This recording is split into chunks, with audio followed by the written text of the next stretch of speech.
अस्सलाम वालेकुम Nadreen. Programme बड़ी बात के साथ मैं हूँ इज़हार सुमरो। नादरीन, हमने आज के प्रोग्राम के लिए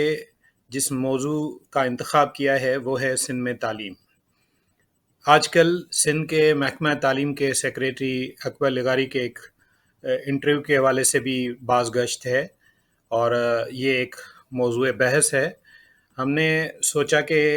उनके इंटरव्यू में की गई बातों के हवाले से भी बातचीत की जाए, लेकिन उसके साथ साथ मजमूई तौर पे सिंध में तालीम की सूरत-हाल को देखा जाए।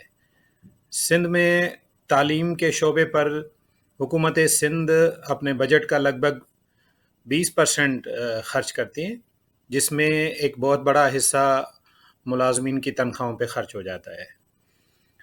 अकबर लगारी साहब ने अपने इंटरव्यू में कहा है कि किताबों के लिए सिंध हुकूमत के पास फंड्स नहीं हैं, इसलिए सरकारी स्कूलों में जो मुफ्त में किताबें पहुंचाई जाती हैं वो सिलसिला मुतासिर हुआ है। उनकी ये बात इस हद तक तो ठीक हो सकती है कि बजट कम दिया गया है, लेकिन मजमूई तौर पे जो फ्री डिस्ट्रीब्यूशन का ये पूरा अमल है उस पे भी कई सवालिया निशान हैं। ख़ास तौर पे एनरोलमेंट का जो नंबर बताया गया है कि वो 4.3 से 5 मिलियन पे गया है, इस पे भी बहस हो रही है। कि उसके अलावा हम देखते हैं कि मजमूई तौर पे सिंध में जब तालीम की बात होती है तो तालीम में सिर्फ इस बात को लेके मौजूए बहस बनाया जाता है कि अफसरान, डीओज, ईडीओज वगैरह इनकी ट्रांसफ़र पोस्टिंग्स का तो ज़िक्र होता है। इसी तरह से जो दूसरी तरफ यूनियंस हैं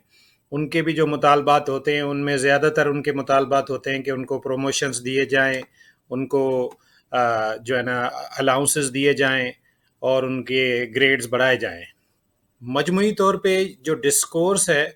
उसमें जो बुनियादी मामलात हैं उसका कोई ज़िक्र नहीं होता। या तो सियासी हवाले से बात होती है,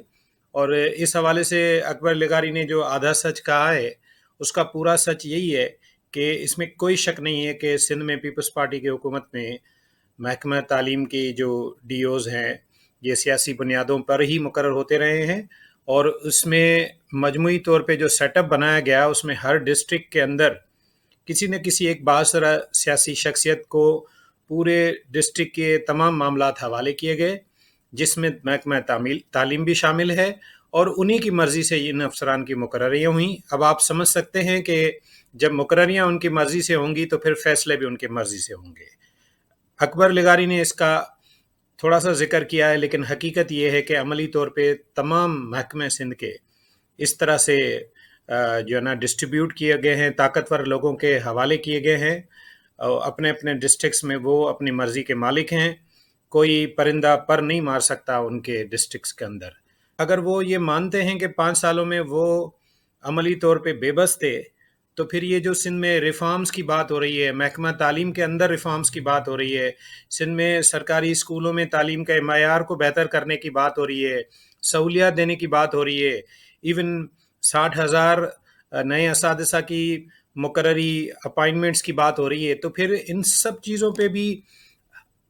अकबर लगारी साहब ने अपनी गुफ्तगू से सवालिया निशान डाल दिए हैं। क्योंकि अब ये सवाल लाजमी उठेंगे कि क्या अगर महकमा तालीम का सेक्रेटरी इतना बेबस था तो खुद महकमा ज़ाहिरी बात है कि बेबस हुआ अमली तौर पे, तो फिर ऐसी सूरत-हाल में जो फैसले होने थे वो हुए, और अगर हुए तो वो किस बुनियाद पे हुए? क्या उन फैसलों में मेरिट का ध्यान रखा गया या सिर्फ पॉलिटिकल प्रेफरेंस के बुनियाद पे फैसले हुए? एक बात। मजमूई तौर पे ये जो ट्रांसफ़र पोस्टिंग सिफारिश कल्चर इसके हवाले से देखते हैं तो इसमें मैं समझता हूँ कि पूरा समाज ज़िम्मेदार है। हम सब ज़िम्मेदार हैं। कहीं न कहीं किसी न किसी शक्ल में हम भी उसका हिस्सा बन जाते हैं। किसी अपने रिश्तेदार, दोस्त, यार की सिफारिश के लिए हम मैदान में कूद पड़ते हैं। तो मेरे ख़्याल में ये जो सिफारिश कल्चर है ना सिर्फ महकमा तालीम में लेकिन मजमूई तौर पे तमाम सरकारी महकमों में जब तक ख़त्म नहीं होता और मेरिट को आगे नहीं लाया जाता, उस वक्त तक ये जो रिफॉर्म्स के दावे किए जाते हैं हकीकत में ये खोखले दावे हैं। रिफॉर्म्स डिपार्टमेंट भी है महकमा तालीम के अंदर जिस पे बड़े अरसे से डॉलर्स खर्च हो रहे हैं, اس کا بھی ذکر کرنا چاہوں گا کہ ان کا کیا کردار ہے، کیا وہ اپنی ذمہ داریاں پوری کر سکے ہیں اور سندھ میں ریفارمز لانے میں کامیاب ہوئے ہیں یا نہیں۔ اسی طرح سے جو اساتذہ کی ٹریننگز کا کام ہے، یعنی کہ اس کے لیے جو شعبے بنے ہوئے ہیں، ان میں کیا کام ہو رہا ہے، کون سی ٹریننگز دی جا رہی ہیں۔ عملی طور پہ تو ہم نے دیکھا ہے کہ وہاں بھی یہ پرچی، ویزا اور سفارش کا سلسلہ جاری ہے،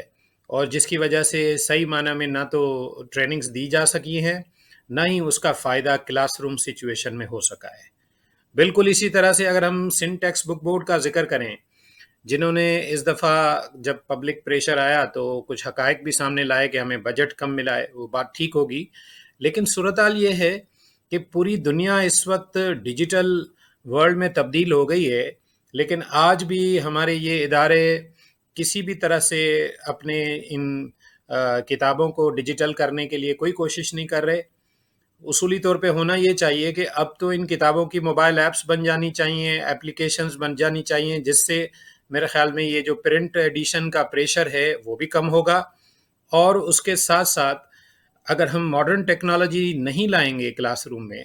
تو ظاہری ہمارا بچہ اسی آؤٹ ڈیٹڈ میتھڈ سے پڑھتا رہے گا، اور وہ عملی طور پہ مقابلہ نہیں کر پائے گا، خاص طور پہ پرائیویٹ سیکٹر کے بچوں سے۔ اس لیے یہ ضروری ہے کہ سندھ ٹیکسٹ بک بورڈ اس پرانے طریقے کے ساتھ ساتھ اپنا ڈیجیٹل کام شروع کرے، اور اس حوالے سے اگر وہ سمجھتے ہیں کہ ایک ویب سائٹ بنا کے اور اس پہ PDF فارمیٹ میں کچھ کتابیں اپلوڈ کر دیں یا ساری کتابیں اپلوڈ کر دیں تو ان کی ذمہ داری پوری ہو گئی۔ میرے خیال میں یہ ابھی شروعات ہے، ان کو اس سلسلے میں سوچنا پڑے گا اور عملی طور پہ قدم اٹھانے پڑیں گے۔ ہم یہ دیکھتے ہیں کہ یہ جو کتابیں محکمہ تعلیم کے افسران کو پہنچائی جاتی ہیں فری ڈسٹریبیوشن کے لیے، وہ ان کتابوں کا جو حال کرتے ہیں وہ ہم نے سوشل میڈیا پہ ویڈیوز میں دیکھا ہے۔ یہاں تو ان کو کوئی سیکریٹری، کوئی منسٹر یا ٹیکسٹ بک بورڈ تو نہیں روک رہا کہ وہ کتابیں ڈسٹریبیوٹ کریں، تو یہ بھی ایک بڑا سوالیہ نشان ہے۔ اس کا بھی ایک پراپر میکینزم ہونا چاہیے، اور فری ڈسٹریبیوشن بکس کی کمپلیٹ ٹرانسپیرنسی کا ایک میکینزم ہو تاکہ پتہ چلے کہ یہ ایک ایک کتاب پراپرلی ڈسٹریبیوٹ ہوئی یا نہیں ہوئی۔ آگے چلتے ہوئے ہم یہاں پر ذکر کریں گے بنیادی سہولیات کا جو سندھ کے محکمہ تعلیم کو دینی ہے مختلف سرکاری اسکولوں اور کالجوں میں۔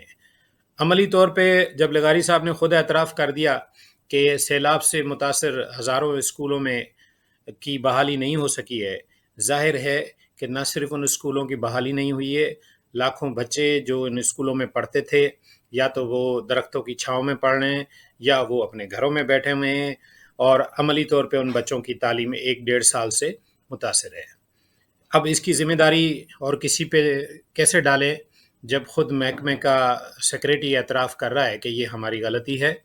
اور ہم بالکل اس کے ذمہ دار ہیں۔ میں سمجھتا ہوں کہ پیپلز پارٹی نے سندھ میں جو 15 سال سے حکومت کی ہے، اس میں جو سندھ کے محکمہ تعلیم کے حوالے سے ہمیشہ ایک مطالبہ رہا ہے کہ اس کو بہتر کیا جائے، اس کو ان طاقتور بھوتاروں کے، وڈیروں کے اثر سے باہر نکالا جائے، ان سیاسی بااثر لوگوں کے دباؤ سے باہر نکالا جائے، اور جدید طرز پہ سندھ کا محکمہ تعلیم کو لایا جائے۔ اس حوالے سے جو ریفارمز کی مطالبات ہوتے تھے اور بات ہوتی تھی، لغاری صاحب کی اس بات کے بعد اس میں ایک مایوسی کی کیفیت ہے، اور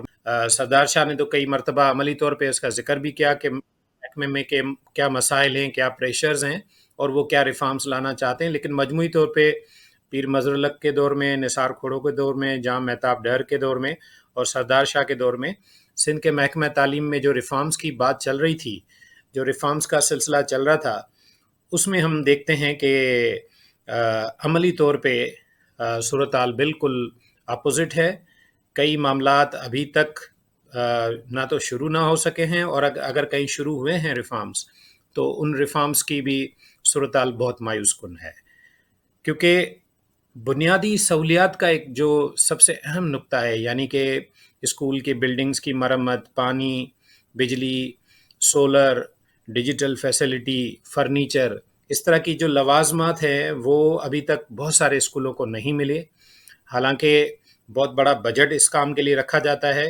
وہ بجٹ کہاں جاتا ہے، کون خرچ کر رہا ہوتا ہے، یہ کوئی रॉकेट साइंस नहीं है। हम सब समझते हैं कि किस तरह से कागज़ों का पेट भर के और इस बजट को हड़प किया जाता है। तालीम से जुड़े हुए शोबों के हवाले से सवाल उठाने पड़ेंगे, ख़ास तौर पे हमारे जो तालीमी बोर्ड हैं, उनकी कारकर्दगी, उनका इम्तिहान लेने का तरीका और पोजीशंस डिस्ट्रीब्यूशन होने का तरीका। ये भी कहा जाता है कि पोजीशंस की बंदरबांट होती है, लाखों करोड़ों के ठेके होते हैं। ये सारा कुछ हम देख रहे होते हैं, हम खामोश हैं या कहीं न कहीं हम खुद इसका हिस्सा बन जाते हैं। तो मैं समझता हूँ जब तक मजमूई तौर पर पूरा समाज आगे नहीं आएगा, अपना-अपना रोल प्ले नहीं करेगा और इस सिफ़ारिश कल्चर और रिश्वत कल्चर को एक साइड पे रख के तालीम की बेहतरी के लिए कोशिश नहीं करेगा, उस वक़्त तक सिंध में तालीम के अंदर बेहतरी और रिफ़ॉर्म्स की बात एक ख्वाब ही रहेगी। बहुत शुक्रिया।